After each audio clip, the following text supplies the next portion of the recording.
अस्सलामुअलैकुम दोस्तों, AH mobile and refrigeration में एक बार फिर से खुश आमदीद कहता हूं। दोस्तों आज की इस वीडियो में हम आपको बताएंगे कि Realme C3 का पैनल किस तरह तब्दील किया जाता है, और अगर आपको नहीं मिल रहा अपने पास तो आप हमें नीचे कमेंट में बताएं। यहां पे आपको कोरियर के थ्रू भी भिजवाया जा सकता है अगर आपको अपने इलाके में ये इसका पैनल नहीं मिलता तो। ठीक है, सबसे पहले हमने इसकी सिम ट्रे निकाल लेनी है ताकि इसकी बैक निकालते हुए सिम ट्रे ना टूटे या इसकी बैक ना टूटे।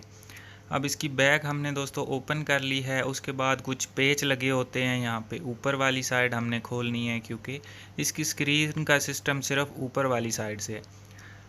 तो ये दोस्तों मैंने जल्दी से इसके पेच खोल लिए हैं और इसका ये जो प्लास्टिक का कवर है ये भी हटा दिया है। अब यहाँ पे दोस्तों हम बैटरी इसकी पहले रिमूव करेंगे, यानी कि जो सप्लाई होती है वो हमने रिमूव करनी है। और उसके बाद आप ये जो बैटरी ओपनर वाला ग्रीन कलर का पेपर है इसको खींचेंगे ना तो बैटरी निकल आएगी, तो थोड़ा सा ज़ोर लगाना पड़ेगा। ये आप देख सकते हैं बैटरी निकल आई है। अब यहाँ पे इसकी स्क्रीन निकालने के लिए तो ये नीचे एक और ट्रांसपेरेंट डबल टेप होती है, ये आप उतार के, और इसका पैनल तो पहले से ही उतरा हुआ है दोस्तों, ये कमाल ही हो गया बहरहाल वो मसला नहीं है, अगर नहीं भी उतरा होता तो हम उतार लेते।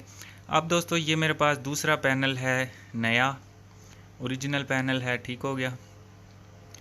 अब इसको सबसे पहले हम चेक कर लेते हैं क्योंकि बाज़ दफ़ा ऐसा होता है कि पैनल आने जाने की वजह से टूट जाता है या टच नहीं काम करता या मैन्युफैक्चर कंपनी का फ़ॉल्ट होता है। वैसे कभी हुआ तो नहीं कंपनी का, फिर भी हम एहतियातन एक दफ़ा इसको चेक कर लेते हैं ताकि हमें किसी भी मुश्किल से दो चार ना होना पड़े। तो अभी ये आप देख सकते हैं यहाँ पे इसका टच बिल्कुल ठीक काम कर रहा है और हर तरह से ये बिल्कुल ठीक है। स्क्रीन में भी कोई किसी किस्म का मसला नहीं है, स्क्रीन बिल्कुल ओके है। तो दोस्तों इस तरह आप सबसे पहले चेक करने के बाद फिर इसको अच्छे से साफ़ करें।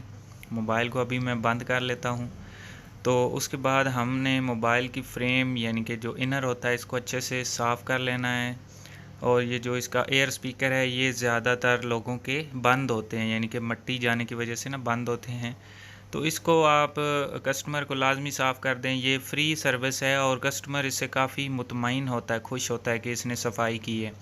आप सारा मोबाइल भी साफ़ कर देंगे ना तो एयर स्पीकर साफ़ नहीं करेंगे तो उसकी नज़र पहले एयर स्पीकर पे जाएगी, तो इस वजह से आप वो पहले साफ़ कर दें। तो ये अब मैं दोस्तों गम लगा रहा हूँ, अच्छे से इसको गम लगानी, इतनी ज़्यादा भी नहीं लगानी कि दोबारा आपको खोलना पड़े तो आप स्क्रीन तोड़ दें।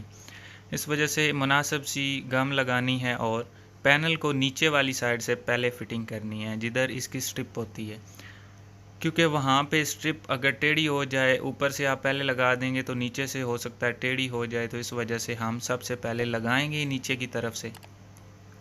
तो ये अभी देख सकते हैं मैंने नीचे वाली साइड पहले बिठा दी है, साइड फिटिंग हो गई है, अब ऊपर से भी लगा दी है। तो उसके बाद दोस्तों स्ट्रिप को हमने बोर्ड के साथ कनेक्ट कर देना है और इसके ऊपर जो पेपर था उसको भी हम लगा देते हैं और उसके बाद बैटरी लगा के फ़ोन को हम सारा बंद कर लेते हैं जिस तरह हमने ओपन किया था।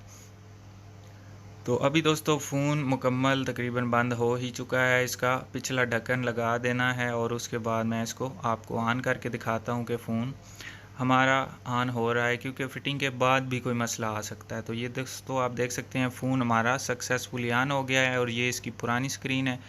तो दोस्तों मैं उम्मीद करता हूँ आज की हमारी वीडियो आपको पसंद आई होगी। अगर पसंद आई हो तो लाइक ज़रूर करें और शेयर करें अपने दोस्तों में ताकि वो भी इससे फ़ायदा उठा सकें। और दोस्तों मिलते हैं अगली वीडियो में एक नए से ट्रिक्स के साथ, तब तक के लिए अल्लाह हाफिज़। अल्लाह निगहबान, पाकिस्तान जिंदाबाद।